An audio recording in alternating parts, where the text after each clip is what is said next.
Right, okay everyone, I am finally up to building this, which I should have built weeks ago. Quite a nice little piece of, well, it's not a little piece of terrain, it's a big piece of terrain actually, and it's the Nexus Syphon.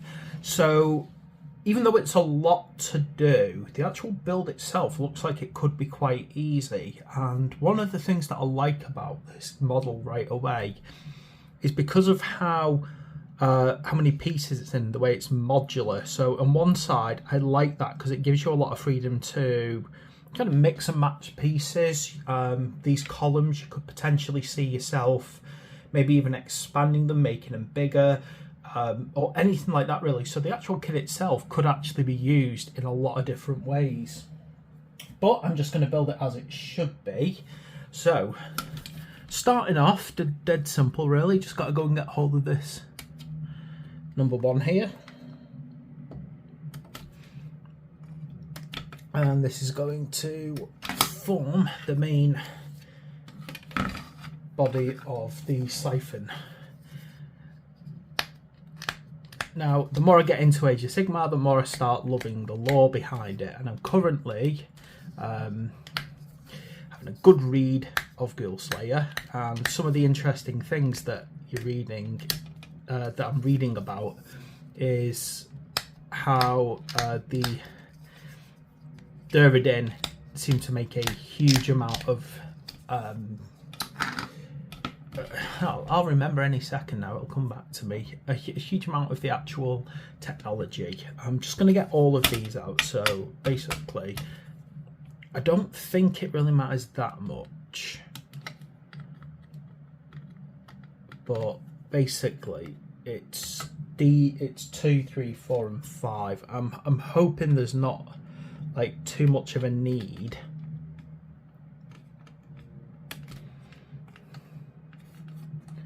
to put them in a very specific order around this, but because looking at it, it seems to be just very symmetrical in nature. So I'm reasonably confident that how you put these on is not of major importance, but we shall work that out when we get to it, shan't we? Maybe I'm wrong. Okay. Which is why I'm kind of trying to put them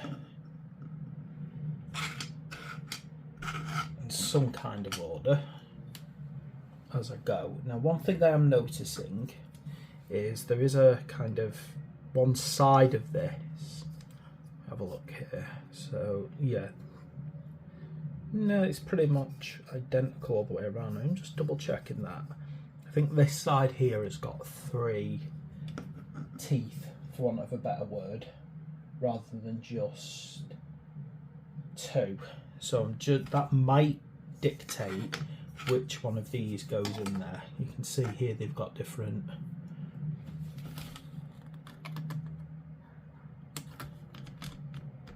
effects on the underside. So there may be a certain order in which they go in. So if I assume that I've got 2 there, let me. Oh, this is the part that I hate. So actually, if I pull this way to how I think it should go, we've got number 2 here, number 3 there. This one is number 5. And then number 4.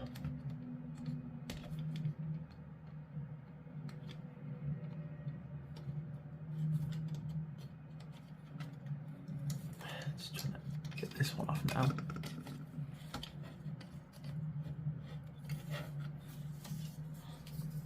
Okay. So that's the order that I'm getting them put in at the moment.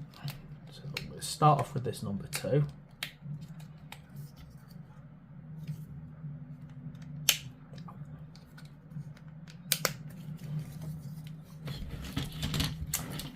Ouch. I think I need to, I've got a little thing on the edge of my desk which is designed to basically stop paper sliding off, but because I don't really use it for that much of that kind of art, it ends up just digging into me. particularly when I'm sat a bit lower down as I am today because I'm on my chair instead of my stool, and maybe I should sort myself out with that. Okay, let's have a quick look at this. So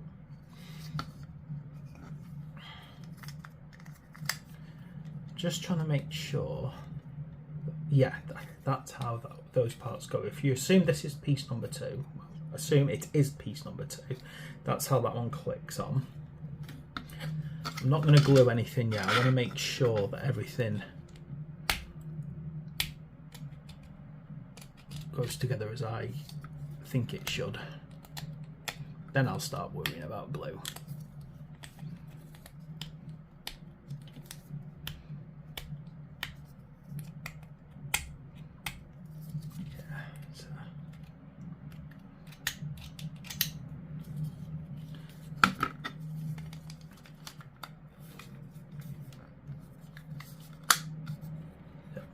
There we go, it's nice and simple actually, and as I said, I'll worry about gluing it later on. I'll do the actual gluing some other time.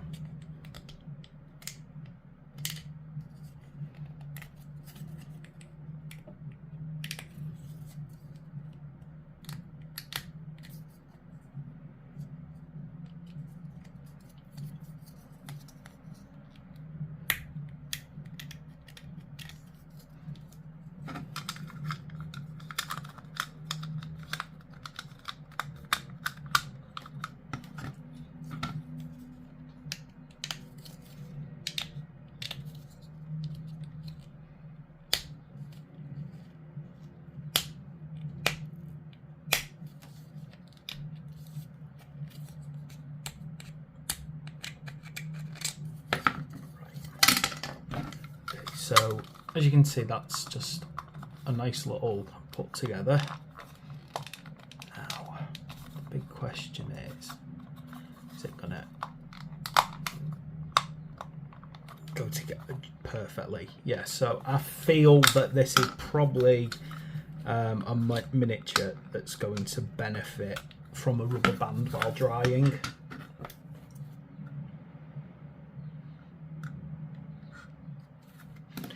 I'm going to see how that goes. So.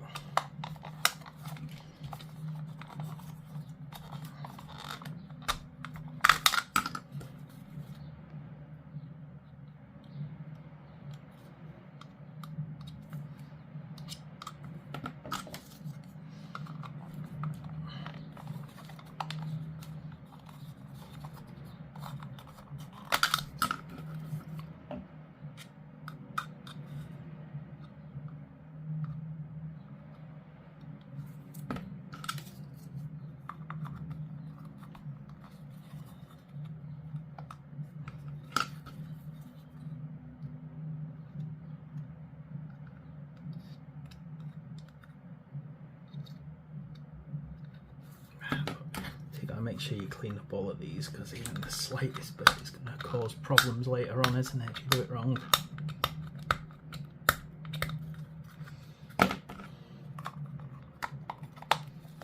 Right, there we go, that's that bit done. Let's leave it to dry for a little bit. Fortunately, I don't really have a rubber band on me that will hold this right now, but it does seem to be going together without any real gaps, which I'm actually very surprised about, if I'm quite honest. It's not ideal there, doesn't look quite right there, does it? Let me just try and get my knife there. What might have happened is there might just be, it's a bit better. Okay, so that's the dome done. Now, I'm going to move on to some of these columns. So we need 6 and 7. It's number 7. Again, I like these columns because they definitely give the impression. Yeah, this is number 6. Where's number 6? That's 7. 9, 8, 6.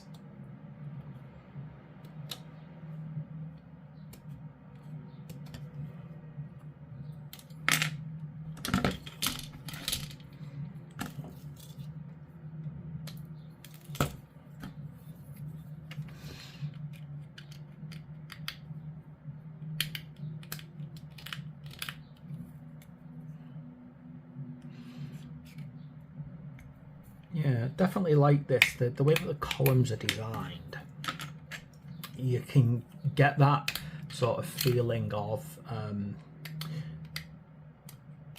Durudin aesthetics, the Art Deco. I might have got that right, Art Deco. It might have used that correctly. Right,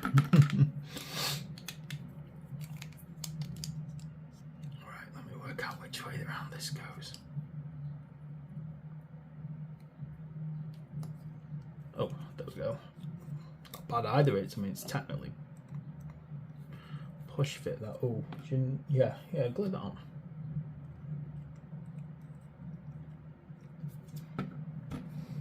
Okay, so I've just got to get this in the right place as well. Again, it kind of looks like it should go anywhere, but I always worry about ones like this because if there's just something even slightly different about any of them, it won't fit the way you think it should.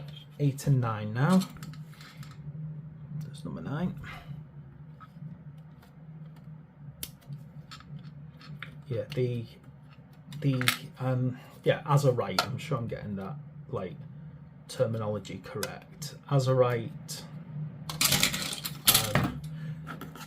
combined sort of mainly dwarven engineering concepts combined with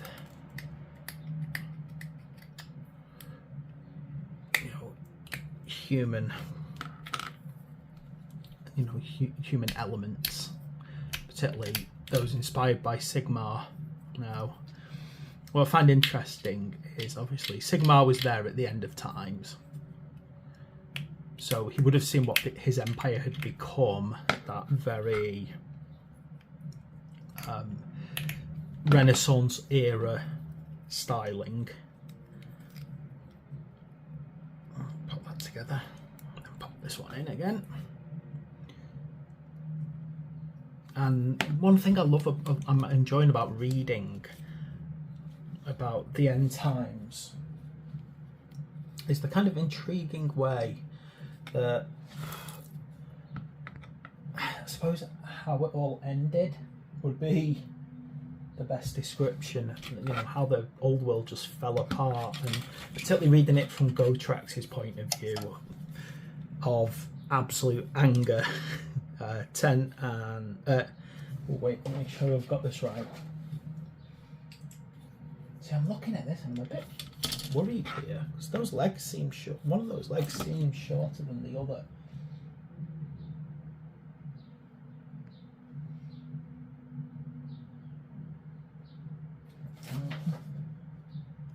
Just making sure, if nothing else, that is correct.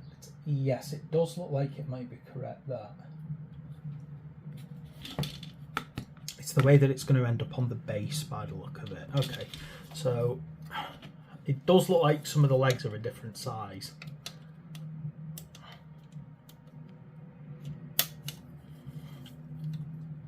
So we get 10 and 11 out. Then I might as well snip these out as well. 12 and 13.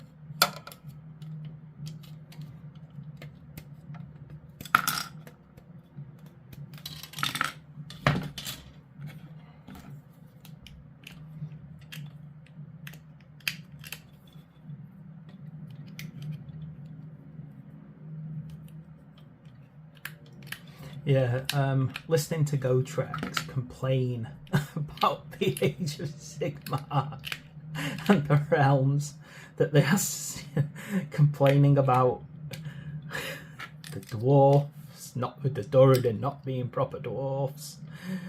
It's like, ooh, hang on, I've mixed them up, haven't I? See that properly. Yeah, don't make the mistake I just almost made. Yeah, complaining about them not being dwarven enough. And I think there's a lovely bit, I don't want to spoil it really, but you know, it's got a kind of charm to it as he's basically just moaning constantly that the realms are nowhere near as good as the old world.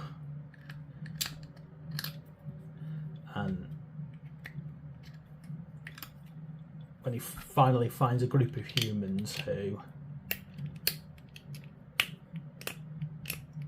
respect the concept of ancestors.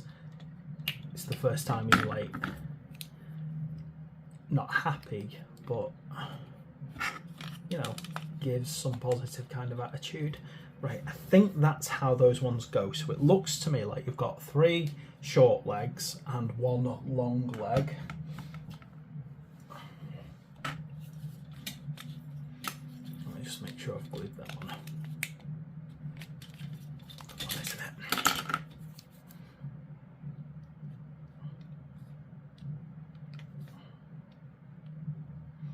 Though I looked at the front cover of the Ghoul Slayer and I thought to myself, oh, his eye's back. And then I realised it's just the way that it's been drawn. It's been drawn to make it look like, you know, he's got both eyes, but his damaged eyes in shadow. I was actually having a joke. I said, hang on, has he got his eye? To one of the staff in Games Workshop, and he was like, no, he doesn't. It looks like he does. He's not got his eye patch on. And then I've read the book, and it's just because it's basically he doesn't need it anymore. It's all scarred over. Right. 16, 17 and 18 now. Yeah. And I was joking with him saying, my goodness, could you imagine if he didn't have his eye? Sorry, if he had both of his eyes for some reason. Suddenly both his eyes had grown back. And I said, I reckon the complaints online would have been so completely over the top that they would have just gouged it out for the sake of it.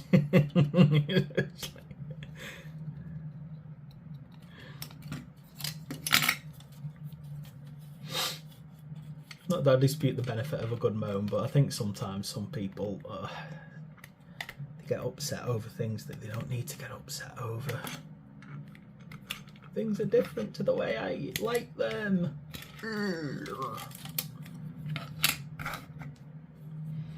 Right, I get this. This one's 18, isn't it?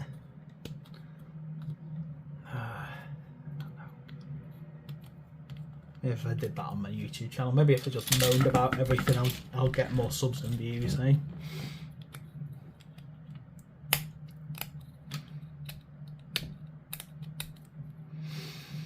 Bad for your health to complain about everything. It's bad for your mental health. You will live your life in a state of endless despair. And I'm sure it earns these people money from YouTube views and all of this, but in the end, I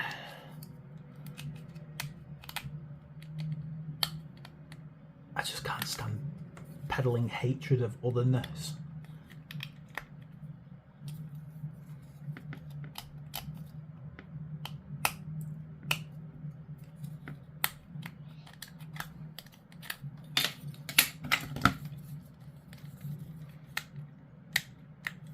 Anyway, that's my rant over for this video. Thanks for listening to my very quick rant about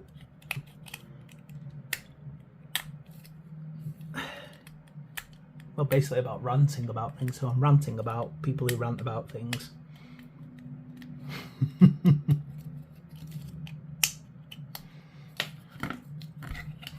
Alright, let's have a look here. So make sure I'm getting this right. So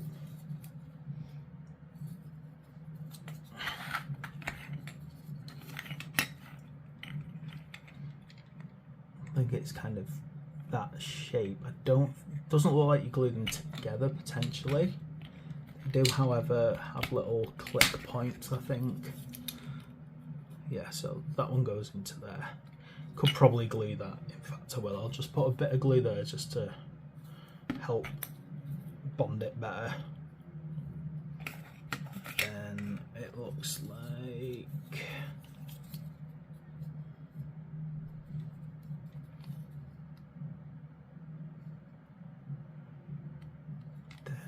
it looks like that. Yeah, it does. Slides into there. So bit of glue on that side, bit of glue on there. That should give you a nice circle. Now we got to get the inner part, which is this one over here, this 15.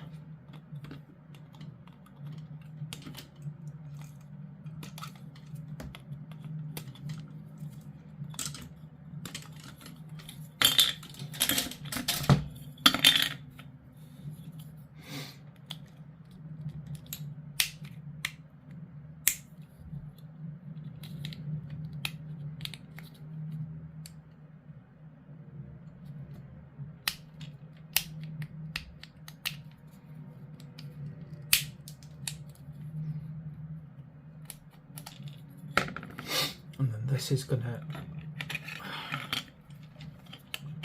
slot underneath it. Let's check which way it goes. So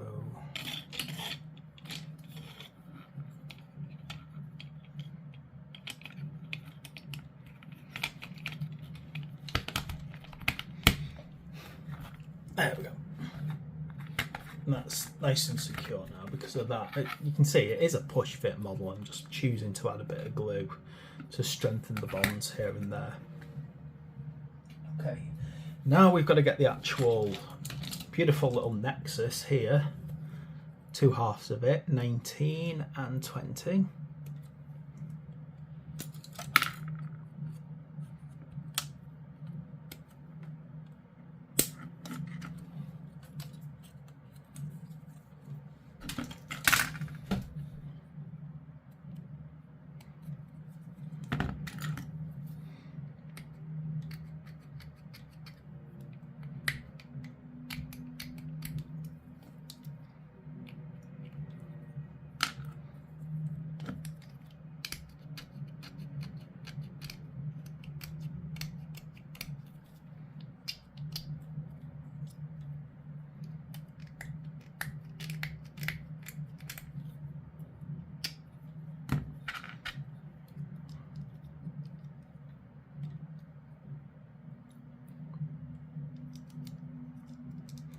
Push fit, but if you wanted to, you should be able to add a bit of glue to that to stabilise the bond, but I don't think it really needs it. Now, I'm not going to glue that in, just partly because I think it's going to be easier to paint this part if it's left out anyway. Now let's see. Yeah, there we go, because then I can just pop it out later on. Now we are onto these, aren't we? Just trying to pop these on. I'm going to assume by the look of it, they're kind of universal, so it doesn't really matter which one you put on which point. They all have the same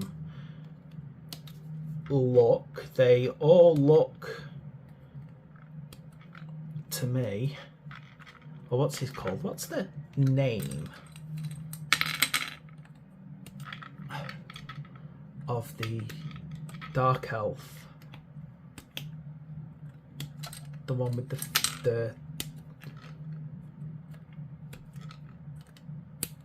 tentacle face mask. What's his name?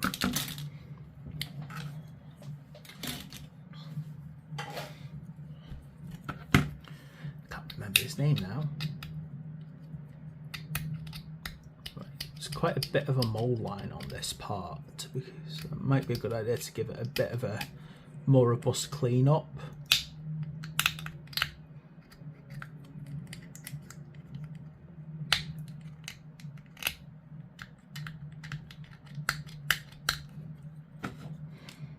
Again, might be something you prefer not to glue on that, just so that you can paint them separately.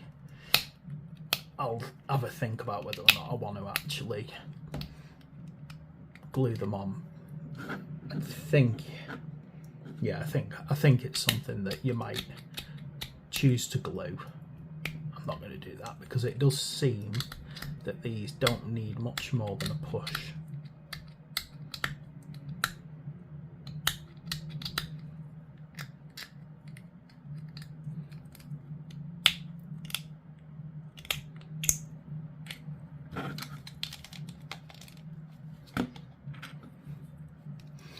I think between this, the Azurite Fountain, and our new ruined building coming up in the next Strombringer issues, I think we've got some lovely terrain. Oh, and we've also got the beast terrain, haven't we?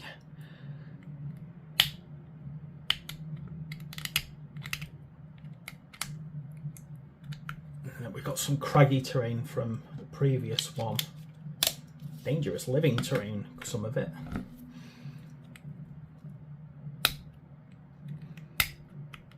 Yeah, with the way that this is in so many pieces, I think this is great, because if you get a few of these, no doubt about it, you could start making some real cool looking free city buildings, or you know, Azurite ruins.